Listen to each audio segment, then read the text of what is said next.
خالد رضی اللہ تعالیٰ عنہ اجنادین میں 7 روز رہے۔ انہوں نے اپنے سالاروں سے کہا کہ دشمن کو کہیں سستانے اور دم لینے کی مہلت نہ دو، اسے اتنی مہلت نہ دو کہ وہ اپنی بکھری ہوئی جمعیت کو اکٹھا کر سکے۔ اس اصول کے تحت دمشق کی طرف ان کا کوچ بہت تیز تھا۔ انہوں نے اپنے جاسوس پہلے بھیج دیے تھے۔ اب خالد رضی اللہ تعالیٰ عنہ نے جاسوسی کا نظام مزید بہتر بنا دیا تھا۔ وہ اس حقیقت کو نظر انداز نہیں کر سکتے تھے کہ قیصر روم کی سلطنت بہت وسیع ہے اور اس کے مطابق اس کی فوج زیادہ بھی ہے اور برتر بھی۔ ایسی فوج پر غلبہ پانے کے لیے اس کے احوال و کوائف کا قبل از وقت معلوم کرنا ضروری تھا، اور اتنا ہی ضروری ان علاقوں کے خد و خال کو جاننا تھا جہاں جہاں اس فوج کے دستے موجود تھے۔ ان کی نقل و حرکت کے متعلق قبل از وقت معلومات حاصل کرنا بھی سود مند تھا۔ راستے میں بیت المقدس آتا تھا۔ خالد رضی اللہ تعالیٰ عنہ نے اس اہم شہر کو نظر انداز کر دیا اور اس سے کچھ فاصلے سے آگے چلے گئے، لیکن ایک مقام کو نظر انداز کرنا مشکل تھا۔ اس بستی کا نام فہل تھا، جو ایک مضبوط قلعہ تھا۔ خالد رضی اللہ تعالیٰ عنہ اس کے قریب پہنچے تو ایک فقیر نے، جو پاگل لگتا تھا، حضرت خالد کا راستہ روک لیا۔ خالد بن ولید رضی اللہ تعالیٰ عنہ نے اسے اپنے پاس بلایا۔ کیا خبر لائے ہو؟ خالد رضی اللہ تعالیٰ عنہ نے اس سے پوچھا۔ وہ ان کا جاسوس تھا۔ اس بستی کا نام فہل ہے، جاسوس نے جواب دیا۔ آپ دیکھ رہے ہیں، یہ قلعہ ہے، اس کے اندر فوج ہے، باہر کچھ بھی نہیں۔ رومیوں سے ہماری جہاں کہیں بھی ٹکر ہو گئی، اس قلعے سے رومیوں کو کمک اور دیگر مدد ملے گی۔ خالد رضی اللہ تعالیٰ عنہ نے اس قلعے کا محاصرہ ضروری نہ سمجھا۔ وہ اپنی نفری کم نہیں کرنا چاہتے تھے۔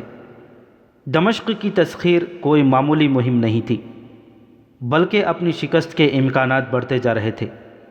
خالد رضی اللہ تعالیٰ عنہ نے اپنے ایک نائب سالار ابو العور کو بلایا اور اسے حکم دیا کہ وہ ایک سوار دستہ اپنے ساتھ رکھے اور فہل کے قریب کہیں تیاری کی حالت میں موجود رہے۔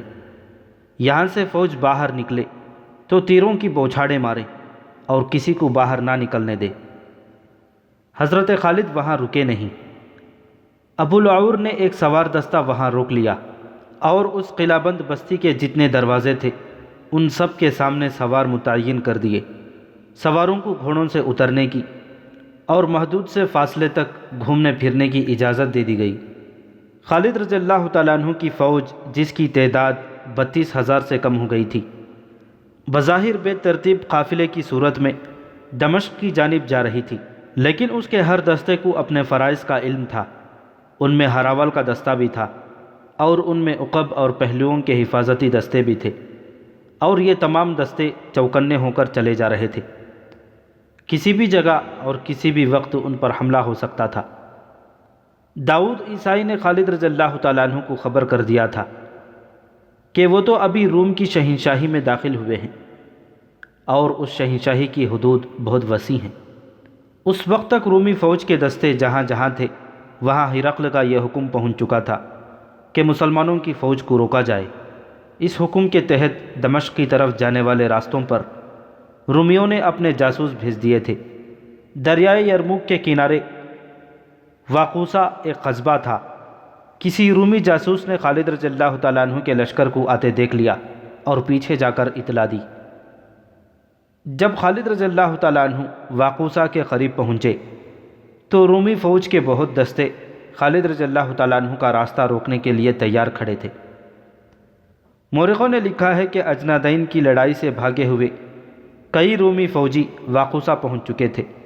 انہیں بھی ان دستوں میں شامل کر لیا گیا تھا جو مسلمانوں کو روکنے کے لیے جنگی ترتیب میں کھڑے تھے، مگر ان میں لڑنے کا جذبہ سرد تھا، کیونکہ ان پر مسلمانوں کا خوف طاری تھا۔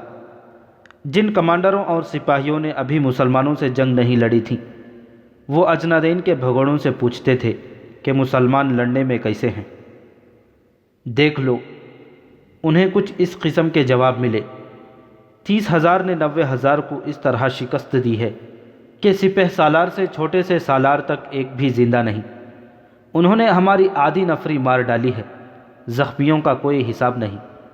مت پوچھو دوستوں، مت پوچھو، میں تو انہیں انسان سمجھتا ہی نہیں۔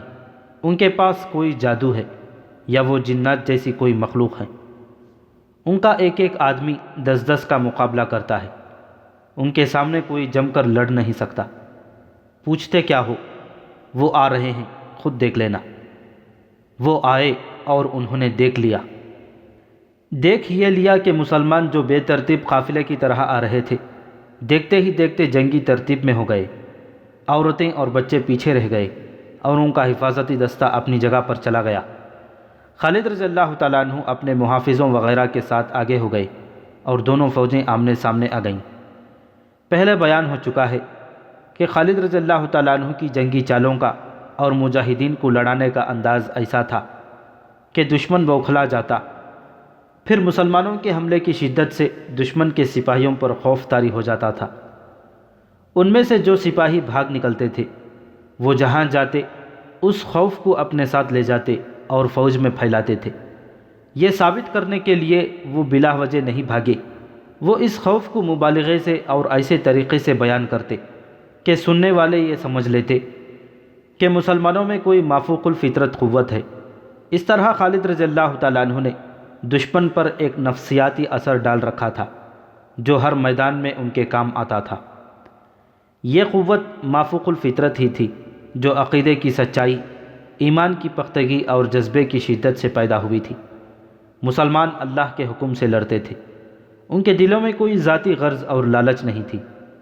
واقوسہ کے میدان میں جب رومی مسلمانوں کے مقابلے میں آئے تو ان کے انداز میں جوش و خروش تھا اور جارحیت بھی شدید نظر آتی تھی، لیکن خالد رضی اللہ تعالیٰ عنہ نے جب حملہ کیا تو رومیوں میں لڑنے کا جذبہ اتنا شدید نہ تھا جتنا ہونا چاہیے تھا۔ حضرت خالد نے سامنے سے حملہ کیا اور دونوں پہلوؤں کے کچھ دستوں کو پھیلا کر اس حکم کے ساتھ آگے بڑھایا کہ دشمن کے پہلوؤں کی طرف جا کر حملہ کریں۔ مورخوں کے مطابق رومی سامنے کے حملے کو روکنے کے لیے ایسی صورت اختیار کر بیٹھے کہ اپنے پہلوؤں کو نہ دیکھ سکے۔ ان پر جب دائیں اور بائیں سے حملہ ہوا اور ان کے دائیں بائیں کے دستے مسلمانوں کے دباؤ سے اندر کو سکڑنے اور سمٹنے لگے تو وہ گھبرا گئے اور ان پر وہ خوف طاری ہو گیا جو خالد کے نام سے منسوب تھا۔ اس خوف نے رومیوں کے پاؤں اکھاڑ دیے۔ ان رومی دستوں کے لیے حکم یہ تھا کہ وہ مسلمانوں کو زیادہ سے زیادہ دنوں تک روکے رکھیں۔ وجہ یہ تھی کہ دمشق میں جو رومی فوج تھی اس میں دوسری جگہوں سے دستے بھیج کر اضافہ کیا جا رہا تھا۔ ہرقل اس کوشش میں تھا کہ اس کے یہ دستے مسلمانوں سے پہلے دمشق پہنچ جائیں۔ اس کے لیے ضروری تھا کہ واقوسہ میں مسلمانوں کی فوج کو روک لیا جاتا اور ایسی لڑائی لڑی جاتی جو طول پکڑ جاتی۔ ایسی لڑائی کے طور طریقے مختلف ہوتے ہیں۔ خالد رضی اللہ تعالیٰ عنہ نے رومیوں کو کچھ سوچنے کی مہلت ہی نہ دی۔ رومی بے شمار لاشیں اور زخمی میدان میں چھوڑ کر بھاگ گئے۔ حضرت خالد وہاں اتنا ہی رکے کہ اپنے شہیدوں کا جنازہ پڑھ کر دفن کیا، زخمیوں کو ساتھ لیا اور مال غنیمت اکٹھا کیا اور چل پڑے۔ یہ اگست 634 عیسوی کا تیسرا ہفتہ جمادی الآخر 13 ہجری تھا۔ شہنشاہ ہرقل انطاکیہ جا پہنچا اور وہاں اپنا ہیڈ کوارٹر بنا لیا۔ حمص سے انطاکیہ کو روانہ ہونے سے پہلے اس نے دمشق کی رومی فوج کے سالاروں توما، ہربیس اور عزازیر کو پیغام بھیج دیا تھا کہ وہ فوراً انطاکیہ پہنچیں۔ ہرقل کے پہنچتے ہی تینوں سالار انطاکیہ پہنچ گئے۔ کیا تم نے سن لیا ہے کہ تمہارے سالار ویردان اور قبقولار بھی مارے جا چکے ہیں؟ شہنشاہ ہرقل نے ان سے پوچھا، کیا تم بھی قیصر روم کی عظمت کو ذہن سے اتار دو گے؟ کیا تمہاری نظروں سے بھی صلیب کا تقدس ختم ہو چکا ہے؟ مسلمان ابھی ہمارے سامنے تو آئے ہی نہیں۔ سالار توما نے کہا، ہمیں ابھی نہ آپ نے آزمایا ہے نہ مسلمانوں نے۔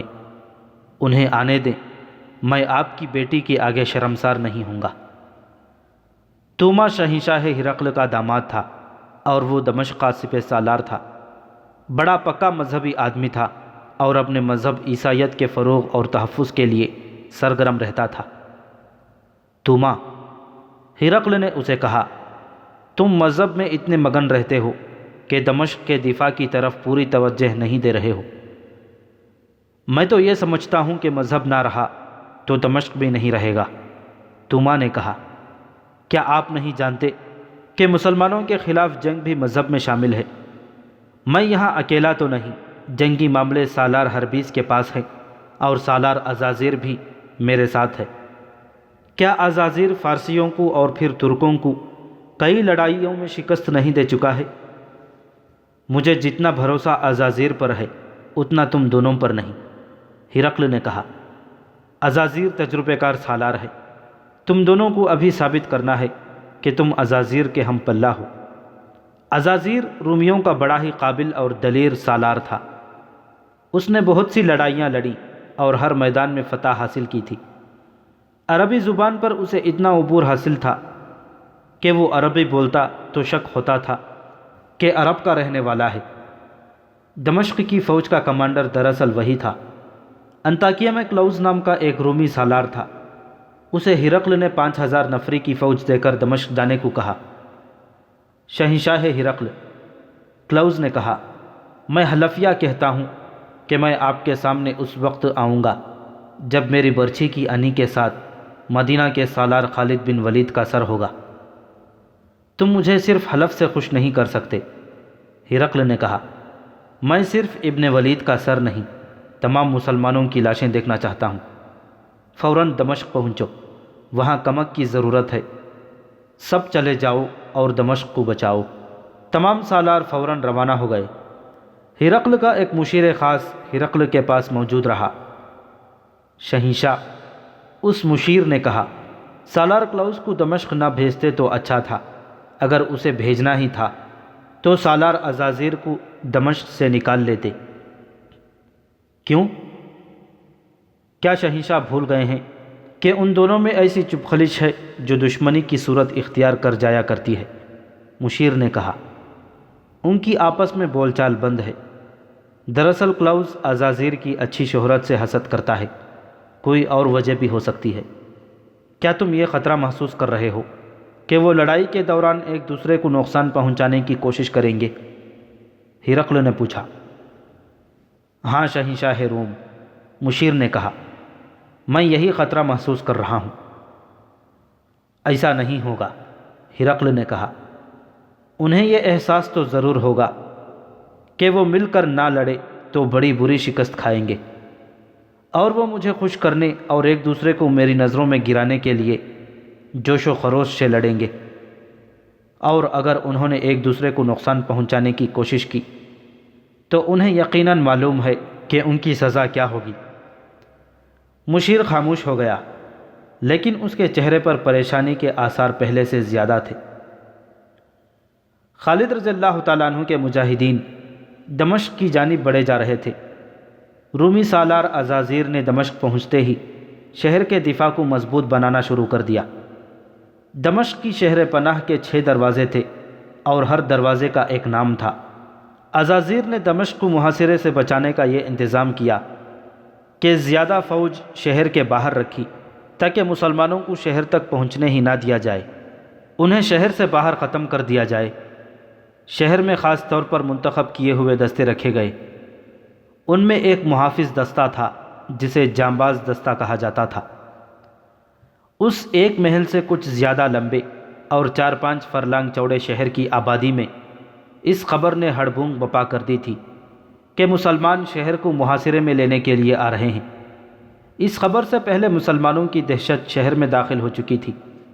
سالار شہریوں کو بھی شہر کے دفاع کے لیے تیار کر رہے تھے، لیکن شہریوں سے انہیں تعاون نہیں مل رہا تھا۔ شہری تو اپنا مال و دولت اور اپنی جوان لڑکیوں کو چھپاتے پھر رہے تھے۔ ان میں سے بعض نے اپنے کنبوں کو ساتھ لے کر بھاگنے کی بھی کوشش کی، لیکن فوج نے انہیں روک دیا۔ مجاہدین کا لشکر دمشق سے زیادہ دور نہیں رہ گیا تھا۔ جاسوس جو آگے گئے ہوئے تھے وہ باری باری پیچھے آتے، رپورٹ دیتے اور پھر آگے چلے جاتے تھے۔ اب مجاہدین کی جذباتی کیفیت ایسی تھی جیسے ان کا کوئی گھر نہ ہو، کوئی وطن نہ ہو، بیوی نہ ہو، بچہ نہ ہو، بس اللہ ہی اللہ ہو جس کے نام کا وہ ورد کرتے جاتے، یا چند مجاہدین مل کر کوئی جنگی ترانہ گاتے تھے۔ انہوں نے اپنا رشتہ اللہ کے ساتھ اور رسول اللہ صلی اللہ علیہ وسلم کی روح مقدس کے ساتھ جوڑ لیا تھا۔ انہوں نے اپنی جانیں اللہ کی قربان گاہ پر رکھ دی تھیں۔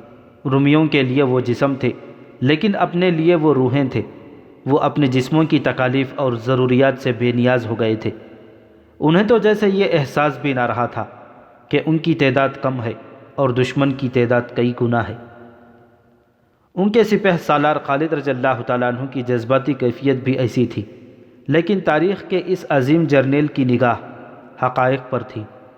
وہ سوچتے رہتے تھے کہ اتنی کم نفری کو اتنی زیادہ نفری کے خلاف کس طرح استعمال کیا جائے کہ مطلوبہ نتائج حاصل ہوں۔ انہوں نے رومیوں کو دیکھ لیا اور تسلیم کیا تھا کہ یہ ایک عمدہ فوج ہے۔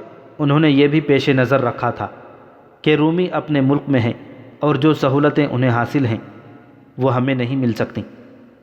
شکست کی صورت میں مسلمانوں کے لیے وہاں کوئی پناہ نہیں تھی۔ اس صورت میں انہیں قید یا قتل ہونا تھا۔ ان احوال و کوائف کے پیش نظر خالد رضی اللہ تعالیٰ عنہ نے اپنی فوج میں کچھ تبدیلیاں کی تھیں۔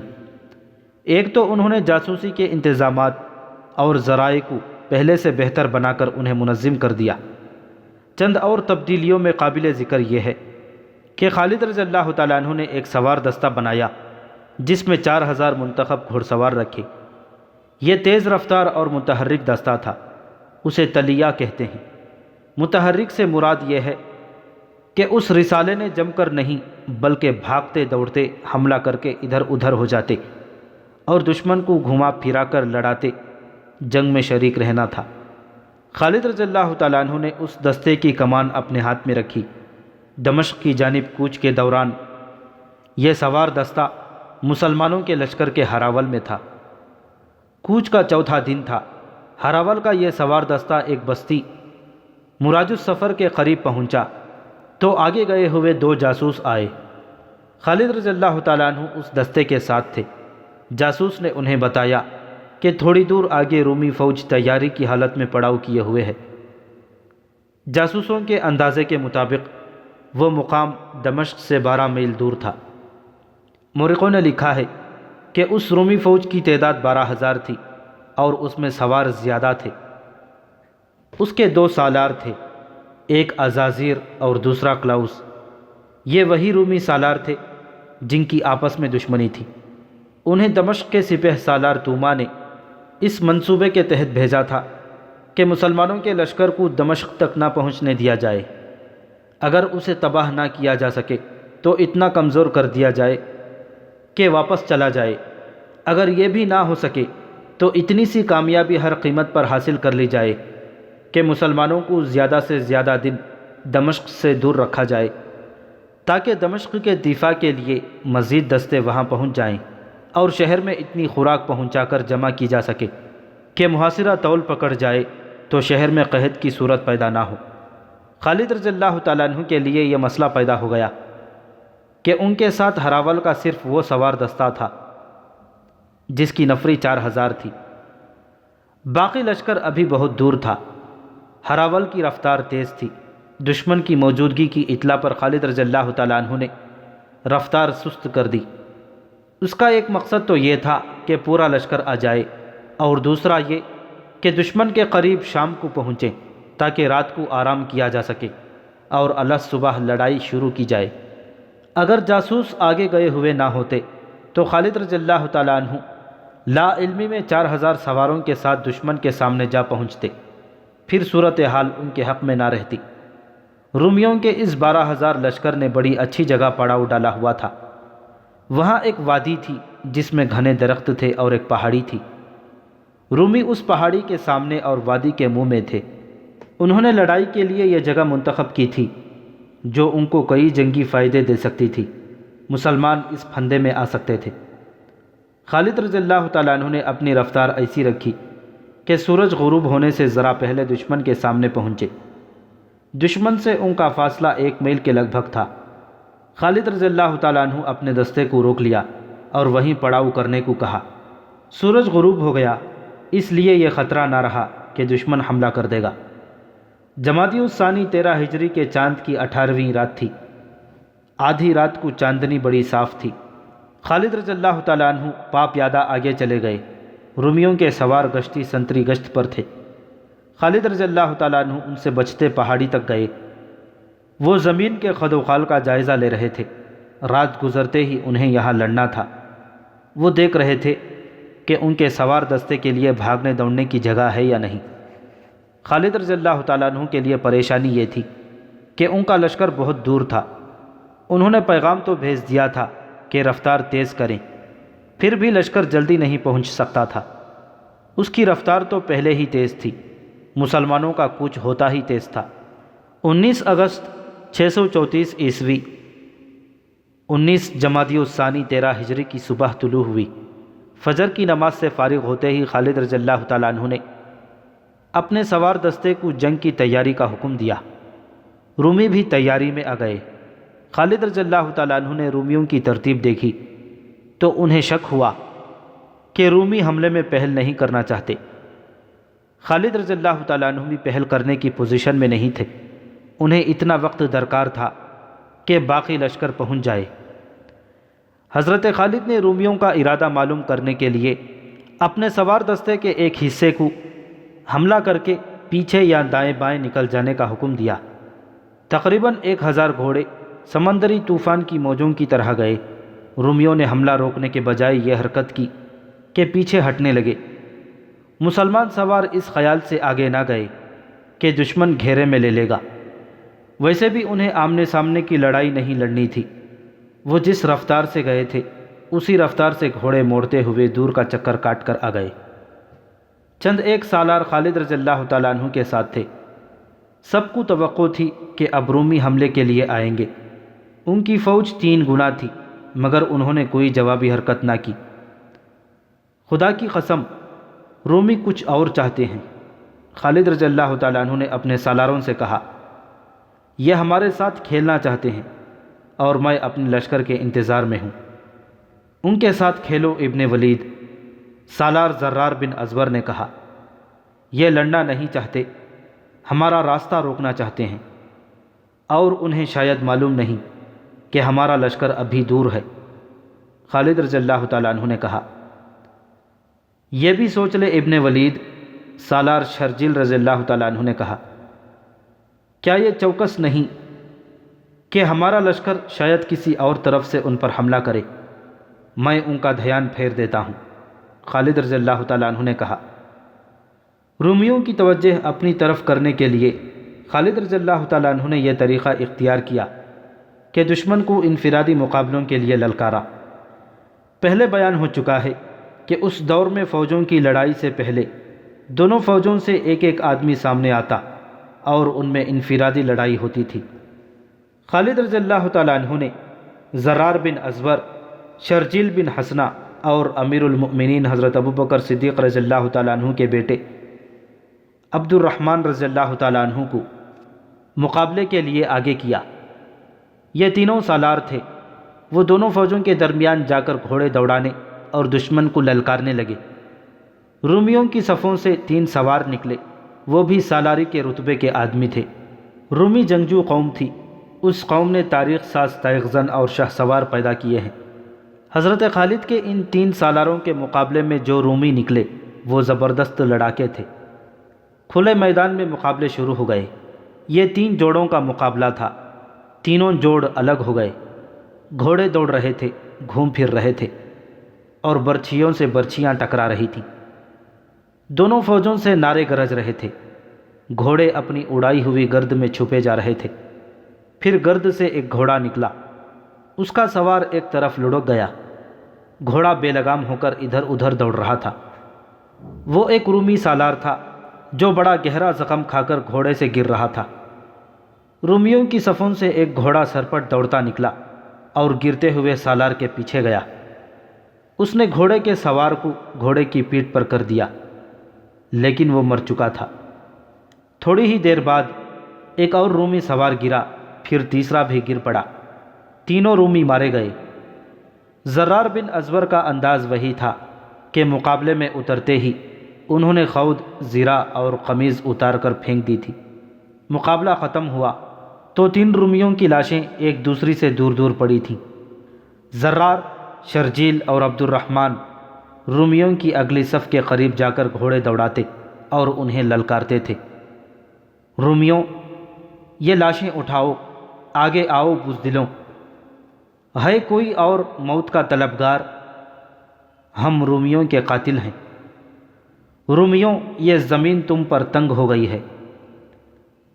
ادھر مجاہدین اسلام نے وہ شور و غل بپا کر رکھا تھا کہ آسمان ہلنے لگتا تھا۔ ایک اور رومی گھوڑا دوڑاتا میدان میں آیا اور اس نے تلوار لہرا کر گھوڑا چکر میں دوڑایا۔ عبد الرحمن بن ابی بکر رضی اللہ تعالیٰ عنہ اس کی طرف گئے تو زرار رضی اللہ تعالیٰ عنہ نے اپنے گھوڑے کو ایڑ لگائی اور چلائے، پیچھے رہ ابی بکر کے بیٹے، اسے میرے لیے چھوڑ دے۔ وہ عبد الرحمن کے قریب سے گزر گئے۔ رومی نے گھوڑا ان کی طرف موڑا، لیکن زرار نے اس کے گھوڑے کو پوری طرح مڑنے بھی نہ دیا۔ انہوں نے تلوار کی نوک رومی کے پہلو میں اتار دی، لیکن اتنی نہیں کہ وہ گر پڑتا۔ زرار نے اسے مقابلے کا موقع دیا تھا۔ اس نے مقابلہ کیا، لیکن اس کا دم خم پہلے زخم سے ہی ختم ہو چکا تھا۔ زرار اس کے ساتھ کھیلتے رہے، آخر ایسا بھرپور وار کیا کہ وہ گھوڑے پر دوہرا ہوا، پھر لڑک کر نیچے آ پڑا۔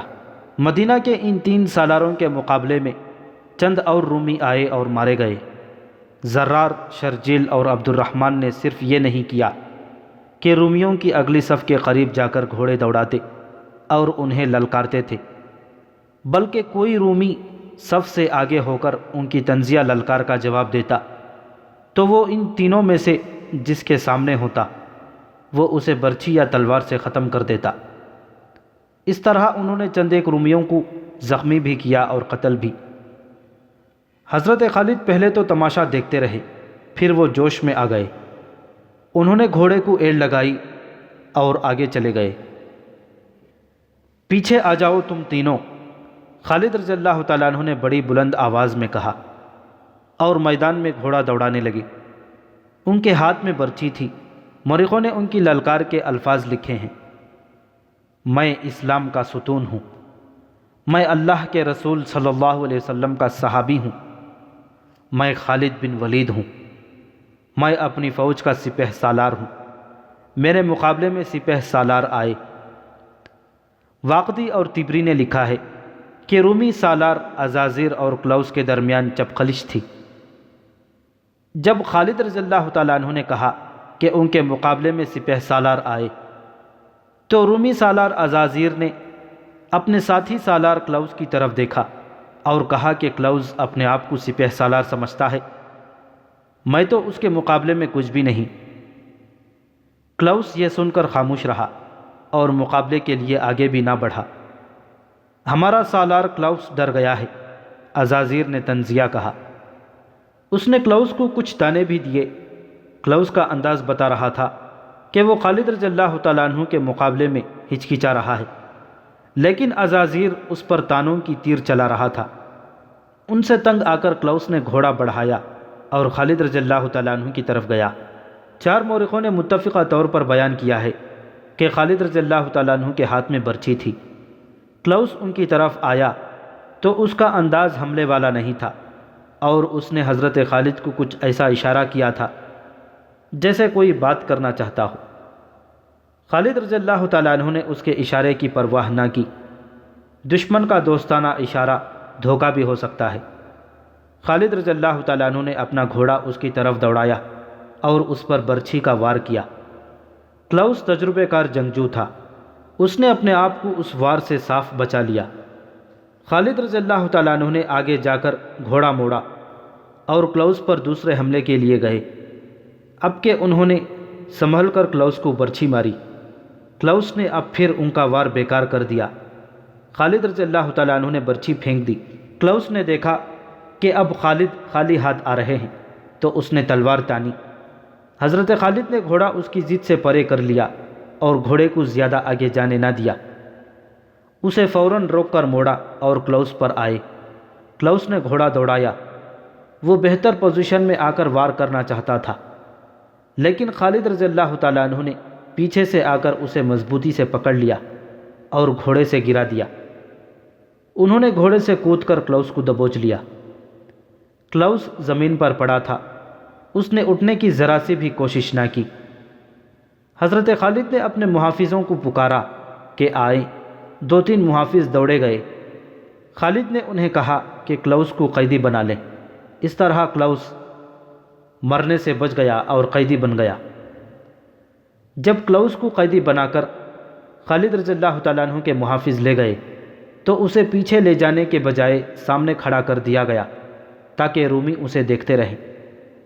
خالد رضی اللہ تعالیٰ عنہ پھر گھوڑے پر سوار ہو گئے اور گھوڑا چکر میں دوڑاتے اور رومیوں کو للکارتے رہے اور ان کا مذاق بھی اڑاتے رہے۔ کلوس کا گھوڑا ایک جگہ رک گیا تھا۔ خالد رضی اللہ تعالیٰ عنہ کے اشارے پر ان کا ایک محافظ کلوس کا گھوڑا پکڑ لایا۔ حضرت خالد کی للکار کے جواب میں اب رومی سالار عزازیر سامنے آیا۔ او کلوس! سالار عزازیر نے خالد کو للکارنے کے بجائے اپنے ساتھی سالار کلوس کو للکار کر طعنہ دیا۔ دیکھ لے اپنا انجام بزدل کمینے، تو مجھے رسوا کر رہا تھا، اب میری تلوار کا کمال دیکھ۔ اس نے خالد رضی اللہ تعالیٰ عنہ پر حملہ کرنے کے بجائے گھوڑا عام چال سے خالد رضی اللہ تعالیٰ عنہ کی طرف بڑھایا اور خالد سے طنزیہ لہجے میں کہا، عربی بھائی، میں تجھ سے کچھ پوچھوں گا، میرے قریب آ جا۔ او اللہ کے دشمن! خالد رضی اللہ تعالیٰ عنہ نے اس کی طنز کو سمجھتے ہوئے کہا، میں تیرے قریب ہو گیا تو تیرا سر تیرے جسم کے ساتھ نہیں رہے گا، تو ہی آ جا۔ عزازیر نے تلوار نکالی اور خالد رضی اللہ تعالیٰ عنہ کی طرف آیا، لیکن وہ ہنس رہا تھا جیسے خالد کو کچھ سمجھتا ہی نہ ہو۔ وہ خالد رضی اللہ تعالیٰ عنہ سے کچھ دور رک گیا۔ عربی بھائی، اس نے کہا، تجھے میرے مقابلے میں آنے کو کس نے کہا ہے؟ کیا تو نے سوچا نہیں کہ میرے ہاتھوں مارا جائے گا تو تیرے ساتھی سالار تیرے بغیر کیا کریں گے؟ اللہ سے دشمنی رکھنے والے رومی! خالد رضی اللہ تعالیٰ عنہ نے کہا، کیا تو نے نہیں دیکھا کہ میرے ساتھیوں نے کیا کر دکھایا ہے؟ انہیں اگر میری اجازت ہوتی تو یہ تیرے اس سارے لشکر کو اسی طرح کاٹ دیتے جس طرح تیرے یہ ساتھی کٹے ہوئے مردہ پڑے ہیں۔ میرے ساتھی آخرت سے محبت کرتے ہیں، یہ دنیا اور یہ زندگی تو ان کے لیے کچھ بھی نہیں۔ تو ہے کون؟ میں تجھے نہیں جانتا۔ او بدقسمت عربی! عزازیر نے خالد کا مذاق اڑانے کے لہجے میں کہا، میں اس ملک کا جابر سالار ہوں، تیرے لیے قہر ہوں، میں فارسیوں کا قاتل ہوں، ترکوں کے لشکر کو برباد کرنے والا ہوں۔ میں تیرا نام پوچھ رہا ہوں۔ خالد رضی اللہ تعالیٰ عنہ نے کہا، میں موت کا فرشتہ ہوں۔ عزازیر نے کہا، میرا نام عزازیر ہے لیکن میں عزرائیل ہوں۔ خدا کی قسم، جس موت کا فرشتہ تو ہے وہ موت تجھے ڈھونڈ رہی ہے۔ خالد رضی اللہ تعالیٰ عنہ نے کہا، وہ تجھے جہنم کے سب سے نیچے والے حصے میں پہنچائے گی۔ عزازیر کو خالد کی اس طنز پر بھڑک اٹھنا چاہیے تھا، لیکن اس نے اپنے آپ کو ٹھنڈا رکھا۔ میرے عربی بھائی، اس نے خالد رضی اللہ تعالیٰ عنہ سے کہا، تو کلوس کے ساتھ کیا سلوک کر رہا ہے جو تیرے قید میں ہے؟ وہ دیکھ رومی سالار۔ خالد رضی اللہ تعالیٰ عنہ نے جواب دیا، تیرا سالار بندہ ہوا ہے۔ عزازیر کا رویہ اور لہجہ اور زیادہ ٹھنڈا ہو گیا۔ کیا وجہ ہے کہ تو نے ابھی اسے قتل نہیں کیا؟ عزازیر نے کہا، تو نہیں جانتا کہ رومیوں میں اگر کوئی سب سے زیادہ عیار اور شیطان ہے تو وہ کلوس ہے؟ تو اسے قتل کیوں نہیں کرتا؟ کوئی وجہ نہیں، خالد رضی اللہ تعالیٰ عنہ نے کہا، صرف یہ ارادہ ہے کہ تم دونوں کو اکٹھا قتل کروں۔ ان دونوں رومی سالاروں کی آپس کی دشمنی اتنی زیادہ تھی کہ وہ خالد کی کسی بات پر بھڑکتا ہی نہیں تھا۔ میری ایک بات پر کان دھر عربی سالار، عزازیر نے دوستانہ لہجے میں کہا، اگر تو کلوس کو میرے سامنے قتل کر دے تو میں تجھے 1000 دینار، 10 قبائیں ریشم کی اور اعلیٰ نسل کے 5 گھوڑے دوں گا۔ اور روم کے جابر سالار، خالد رضی اللہ تعالیٰ عنہ نے کہا، یہ سب تو مجھے کلوس کو قتل کرنے کا انعام دے رہا ہے، یہ بتا کہ میرے ہاتھوں قتل ہونے سے بچنے کے لیے تو مجھے کیا دے گا؟ اپنی جان کی قیمت بتا دے۔ تو ہی بتا، عزازیر نے کہا، کیا لے گا؟ جزیہ۔ خالد رضی اللہ تعالیٰ عنہ نے کہا اگر نہیں تو اسلام قبول کر لے۔ اب ازازیر بھڑکا۔ عرب کے بدو ازازیر نے کہا اب میرا وار دیکھ، ہم عظمت کی طرف جاتے ہیں، تو ذلت میں جاتا ہے، اپنے آپ کو میرے ہاتھوں قتل ہونے سے بچا۔ اس نے تلوار ہوا میں لہرائی، خالد اس سے تیز نکلے، انہوں نے اپنے گھوڑے کو ایڑ لگائی۔ ازازیر ان کے قریب ہی تھا۔ خالد رضی اللہ تعالیٰ عنہ نے تلوار کا وار کیا جو ازازیر نے پھرتی سے ایک طرف ہٹ کر بیکار کر دیا۔ اس کے بعد خالد رضی اللہ تعالیٰ عنہ نے ہر طرف سے آ کر اس رومی سالار پر وار کیے، مگر وہ بڑی پھرتی سے ادھر ادھر ہو کر وار بچاتا رہا۔ اس نے بعض وار اپنی تلوار پر روکے۔ مورخ واقدی نے اس دور کی تحریروں کے حوالے سے خالد رضی اللہ تعالیٰ عنہ اور ازازیر کے مقابلے کو تفصیل سے بیان کیا ہے۔ ازازیر وار روکتا تھا، وار کرتا نہیں تھا۔ رومی لشکر سے داد و تحسین کا شور اٹھ ہی رہا تھا۔ مسلمانوں نے بھی ازازیر کی پھرتی کی داد دی۔ خالد رضی اللہ تعالیٰ عنہ نے اپنا ہاتھ روک لیا۔ اے عرب کے سالار، ازازیر نے کہا، کیا میں تجھے قتل نہیں کر سکتا؟ میں تجھے زندہ پکڑوں گا اور تجھ سے یہ شرط منواؤں گا کہ تو جدھر سے آیا ہے اپنے لشکر کے ساتھ ادھر ہی چلا جائے۔ خدا کی قسم اب تو میرے ہاتھوں زندہ گرفتار ہوگا۔ خالد رضی اللہ تعالیٰ عنہ نے بھڑک کر کہا اور اس پر جھپٹے۔ ازازیر نے گھوڑے کو تیزی سے موڑا اور بھاگ نکلا۔ خالد رضی اللہ تعالیٰ عنہ نے گھوڑا اس کے پیچھے ڈال دیا۔ ازازیر نے گھوڑا تیز کر دیا اور دونوں فوجوں کے درمیان چکر میں گھوڑا دوڑنے لگا۔ اب مسلمانوں کا لشکر نعرے لگانے لگا۔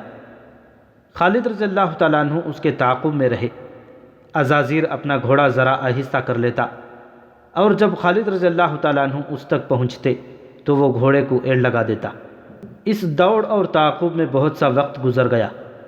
خالد رضی اللہ تعالیٰ عنہ کا گھوڑا سست پڑنے لگا اور اس کا پسینہ پھوٹ آیا۔